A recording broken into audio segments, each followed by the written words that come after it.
प्रकृति की ओर। नमस्कार, हमारे खास कार्यक्रम प्रकृति की ओर में आप सभी का स्वागत है। मैं हूं आपके साथ अदिति शर्मा। हमारे देश की आबादी लगातार बढ़ती जा रही है और साथ ही साथ बढ़ रही हैं ऊर्जा की ज़रूरतें। देश के विकास का पैमाना ऊर्जा क्षमता पर ही टिक गया है।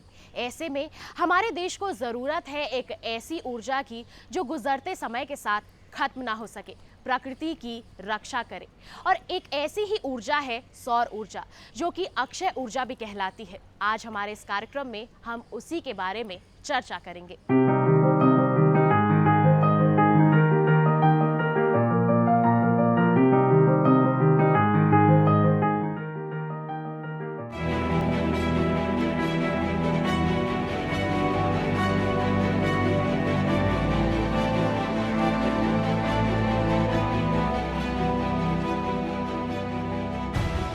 गांव हो या शहर, गरीब हो या अमीर, सभी को ऊर्जा की जरूरत होती है।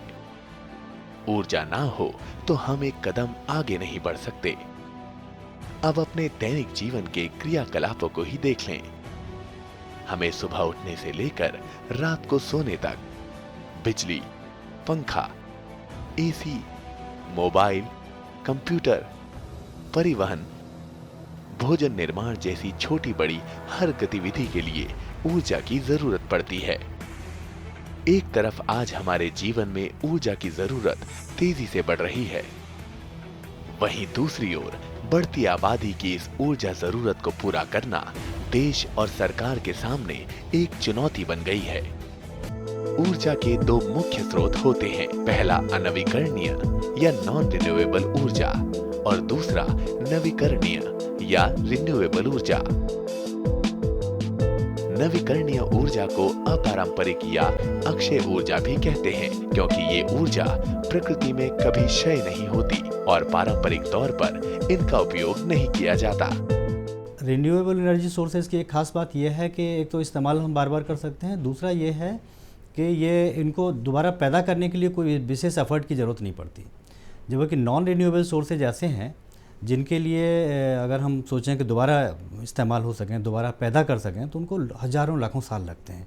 जैसे डीजल, पेट्रोलियम पदार्थ हैं, उनको उनका जो प्रोडक्शन होता है वो बहुत सालों के बाद ज़मीन में जब सड़े गड़े जो पेड़ पौधे हैं, जीव जंतु हैं, जब दब जाते हैं, बहुत हाई टेम्परेचर, बहुत हाई प्रेशर बन जाता है, तो उसके बाद में वो एक जीवाश्म ईंधन के रूप में पैदा हो जाते हैं।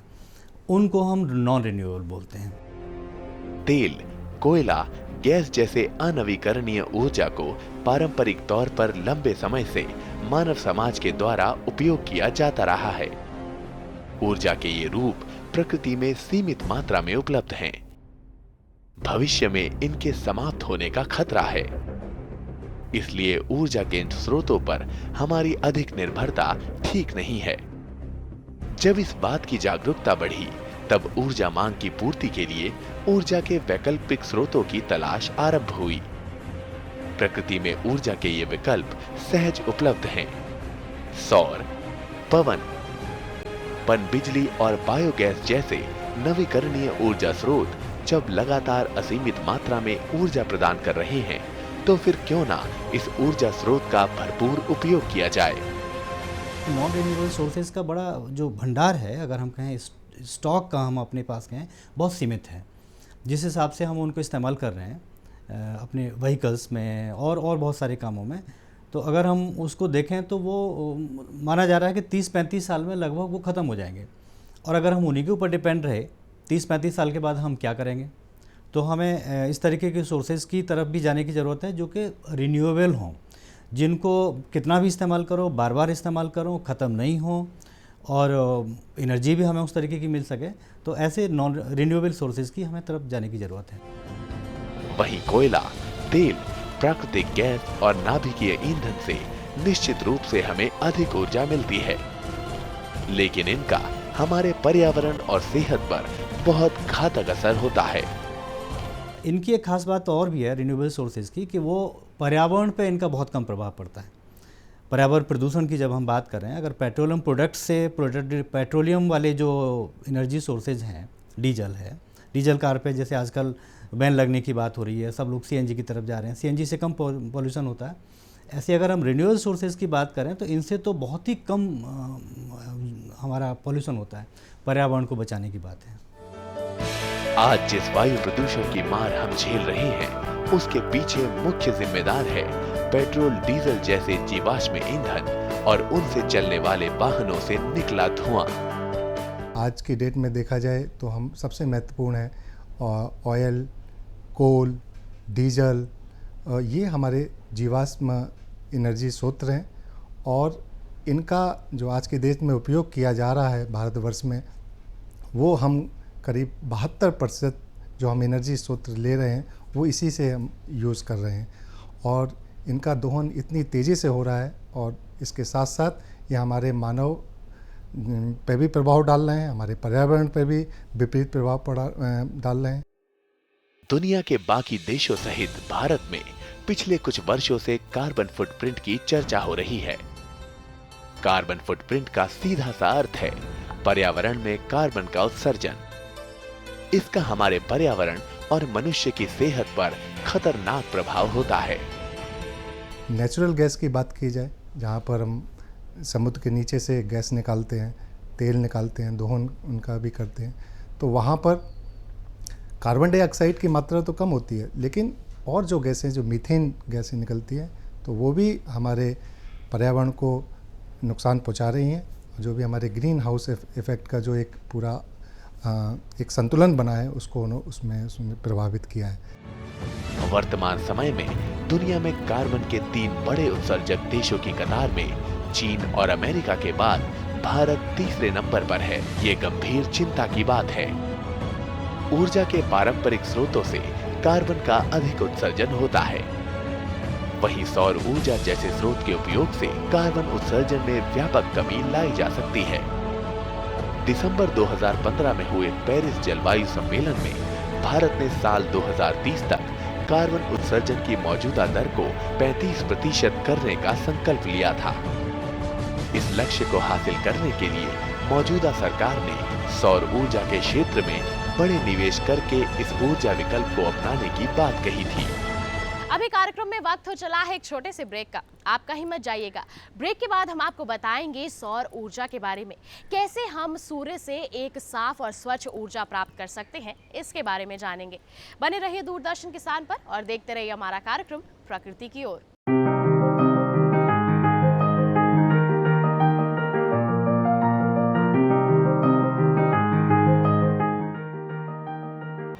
प्रकृति की ओर।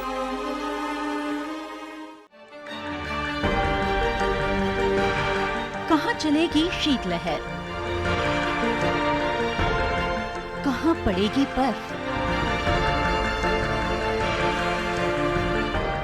किधर गरजेंगे बादल, कहाँ खिलेगी धूप,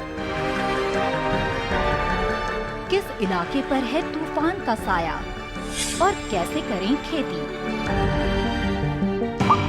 मौसम के बदलते मिजाज में देखिए मौसम खबर रोजाना शाम 7:30 पर।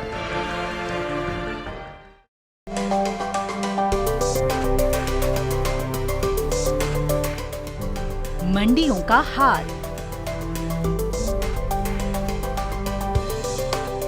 कमोडिटी की चाल, किसके गिरे भाव, किसने दिखाए ताव, सब कुछ जानकारों के साथ सिर्फ मंडी खबर में। सोमवार से शनिवार सुबह 8 बजे और 10 बजे डीडी किसान पर। प्रकृति की ओर।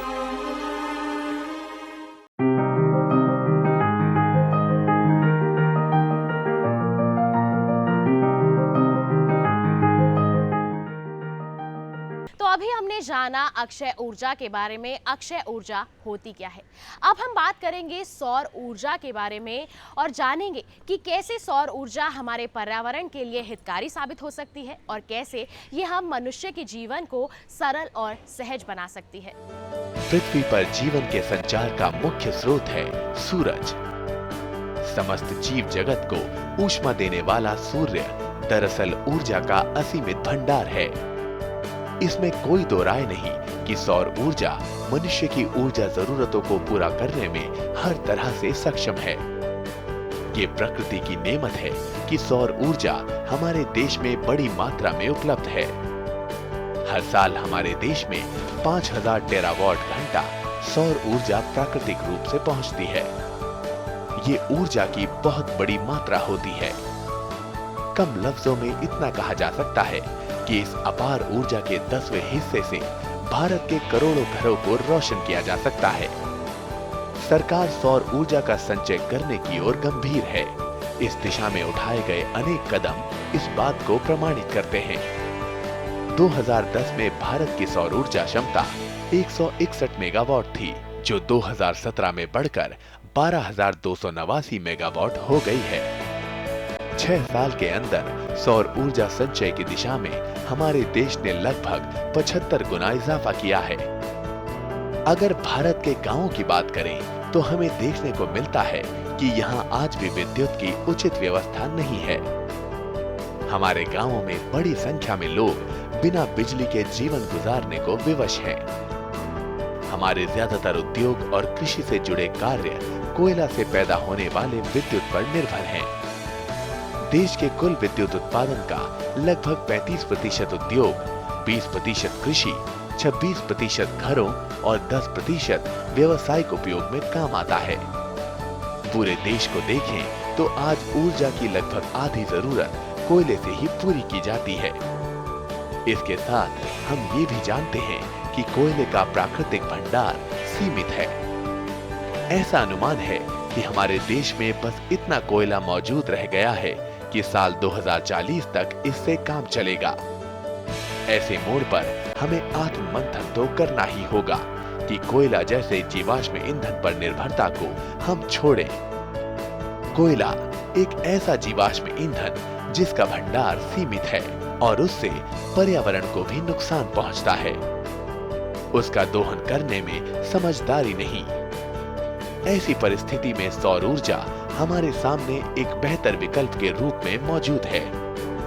भारत की ऊर्जा नीति में भी विद्युत उत्पादन के लिए सौर ऊर्जा और पवन ऊर्जा जैसे अक्षय ऊर्जा स्रोतों को बढ़ावा देने पर जोर दिया गया है, ताकि कोयले पर हमारी निर्भरता में कमी आए। गांव हमारे देश की शान है, जहां हमारे ज्यादातर भाई बहन निवास करते हैं।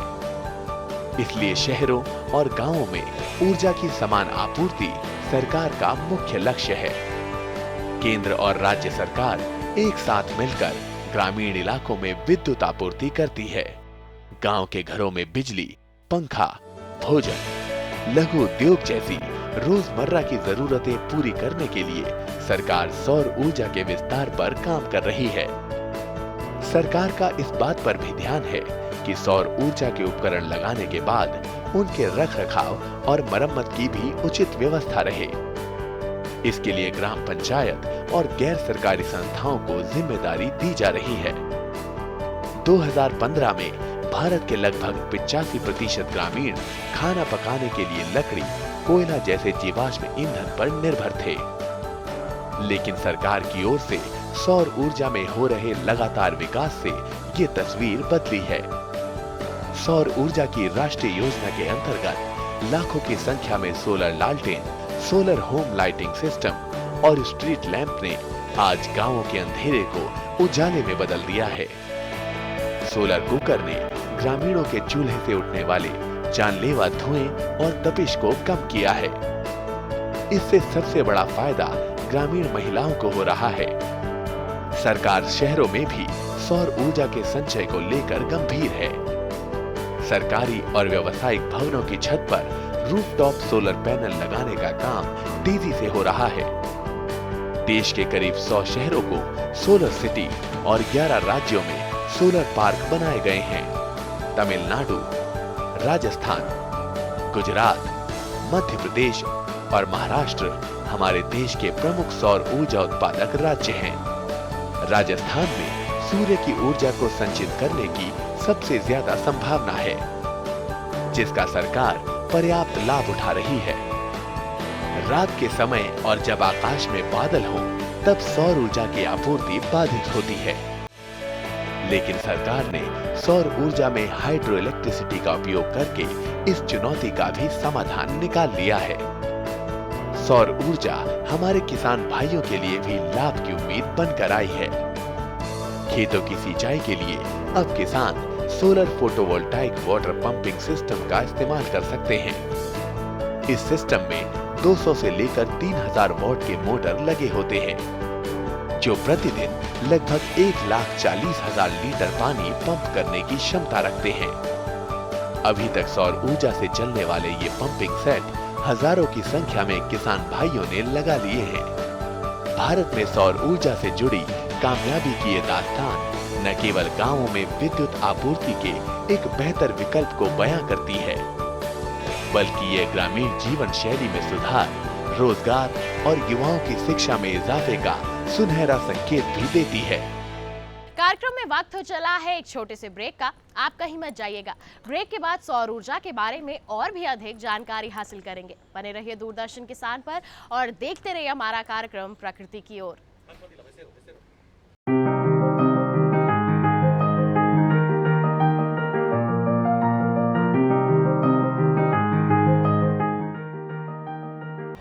प्रकृति की ओर।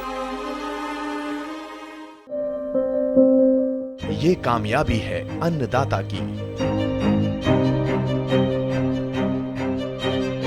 एक कहानी है खेत और खलिहानों की। कैसे करें अपने पशुओं की देखभाल, जानिए गांव-गांव के किसानों का हाल। देखिए गांव किसान, सोमवार से शुक्रवार दोपहर 12 बजे।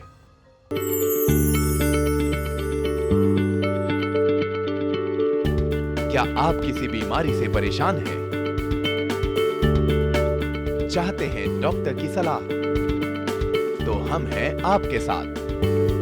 बताएंगे आपको जीने की राह। समस्याएं आपकी, समाधान देश के मशहूर विशेषज्ञों के। घर बैठे बात करें देश के जाने माने डॉक्टरों से।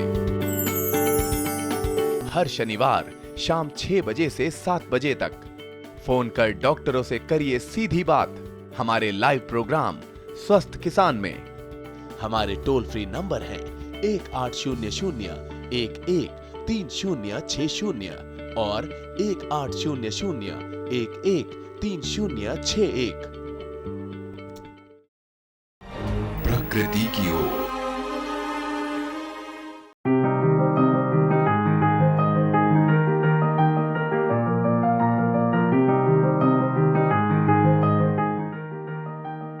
आइए सौर ऊर्जा के महत्व को और गहराई से समझने के लिए आज आपको एक गांव की दास्तान दिखाते हैं। कैसे उस गांव के लोगों ने अपने यहाँ के पानी को पीने योग्य बनाया सौर ऊर्जा की महत्व से। कैसे उन्होंने सौर ऊर्जा से अपने जीवन को सरल बनाया। आइए देखते हैं। सौर ऊर्जा गांव की ऊर्जा जरूरतों को पूरा करने में पूरी तरह समर्थ है। खेतों में खुशहाली, गली चौबारों और घरों में उजाले की सौगात लेकर आई है सौर ऊर्जा। आइए देखते हैं सौर ऊर्जा की कामयाबी से जुड़ी कहानी। उत्तर प्रदेश का एक गांव है देदौर।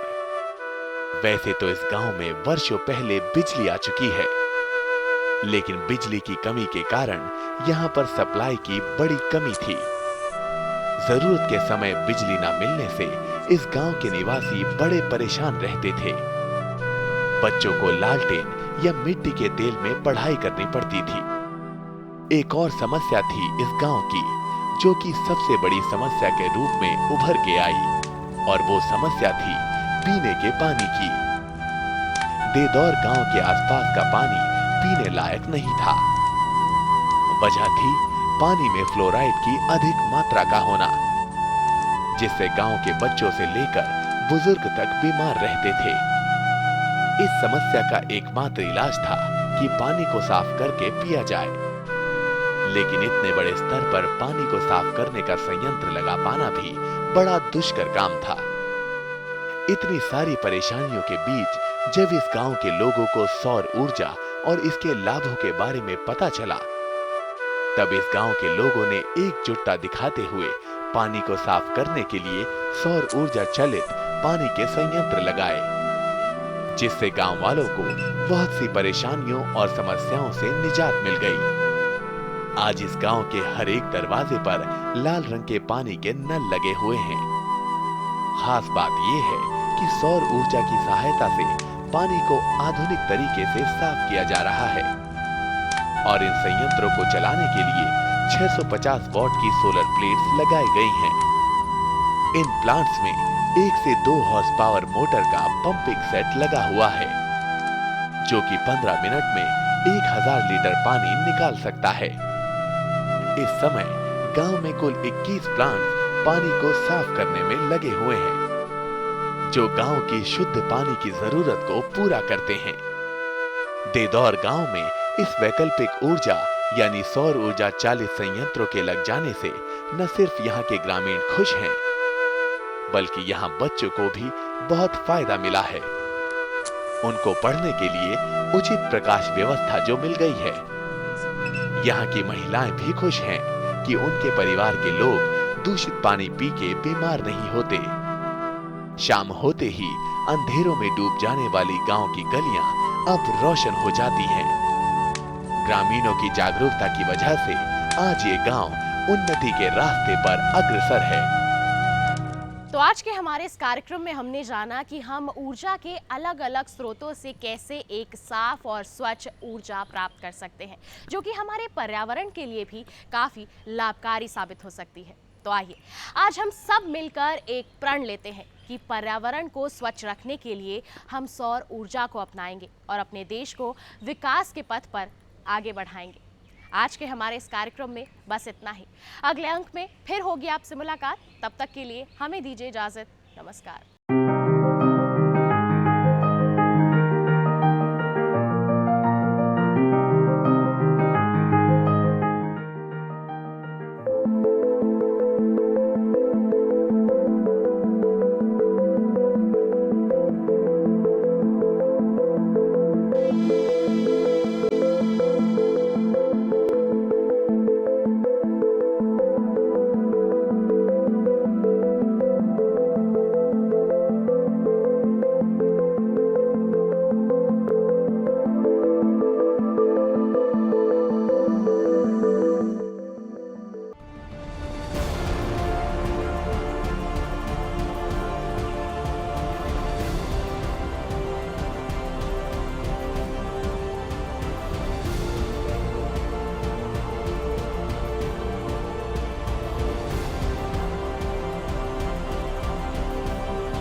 प्रकृति की ओर।